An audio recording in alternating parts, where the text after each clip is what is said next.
आज की वीडियो के अंदर हम जानेंगे दान के विषय में। तो हम वचन पढ़ेंगे मत्ती की पुस्तक उसका 6 अध्याय और उसका 1 आयत से। सावधान रहो, तुम मनुष्यों को दिखाने के लिए अपने धर्म के काम न करो, नहीं तो अपने स्वर्गीय पिता से कुछ भी फल न पाओगे।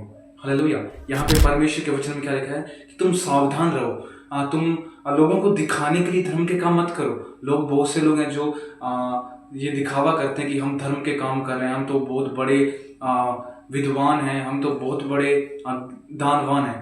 तो यहाँ पे परमेश्वर क्या कह रहा है कि तुम किसी को दिखाने के लिए धर्म के काम मत करो। हालेलुया। और आगे लिखा है, नहीं तो अपने स्वर्गीय पिता से कुछ भी फल नहीं पाओगे। नहीं तो अपने स्वर्गीय पिता से कोई भी फल नहीं पाओगे, आप आशीष नहीं पाओगे। क्यों? क्योंकि आप दिखावा कर रहे हो। अगर आप सच में दान करना चाहते हो, जो दान होता है वो हमारे अंदर से होता है, बाहर से नहीं होता है। बहुत से लोग हैं जो दिखावटी दान करते हैं, पर उसका क्या फायदा? इससे अच्छा है कि आप दान ना ही करते। तो यहाँ परमेश्वर ने स्पष्ट रूप से कह दिया है, तुम दिखावटी दान करते हो तो इससे कोई लाभ नहीं होने वाला। इसलिए परमेश्वर ने अपने वचन में यह स्पष्ट रूप से बताया है। हालेलुया। और आगे लिखा है, इसलिए जब तू दान करे तो अपने आगे तुरही न बजवा, जैसे कपटी सभाओं में और गलियों में करते हैं, ताकि लोग उनकी बड़ाई करें। मैं तुमसे सच कहता हूँ कि वे अपना प्रतिफल पा चुके हैं। परंतु जब तू दान करे तो तेरा दाहिना हाथ करता है तो उससे तेरा बाइना हाथ न जानने पाए। तेरा दान गुप्त रहे, और तब तेरा पिता जो गुप्त में देखता है और तब तेरा पिता जो गुप्त में देखता है तुझे प्रतिफल देगा। हालेलुया।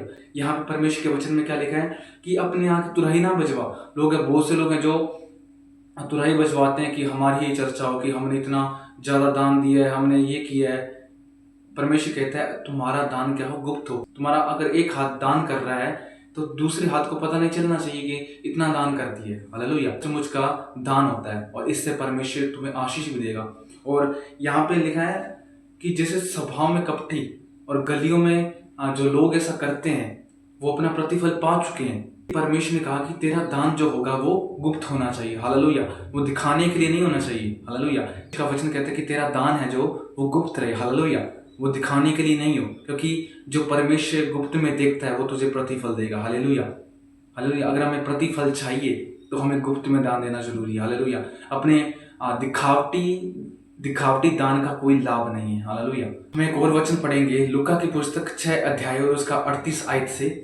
दिया करो तो तुम्हें भी दिया जाएगा, लोग पूरा नाप दाब कर और हिला हिला कर और उभरा हुआ अपनी गोद में डालेंगे, कि जिस नाप से तुम नापते हो उसी से तुम्हारे लिए भी नापा जाएगा। हालेलुया। यहाँ पे परमेश्वर कहते हैं तुम अगर दिया करोगे तो तुम्हें भी दिया जाएगा। हालेलुया। जिस नाप से तुम नापोगे तुम्हें भी नापा जाएगा। हालेलुया। इसलिए परमेश्वर कहता है तुम दान है वो दिया करो। हालेलुया।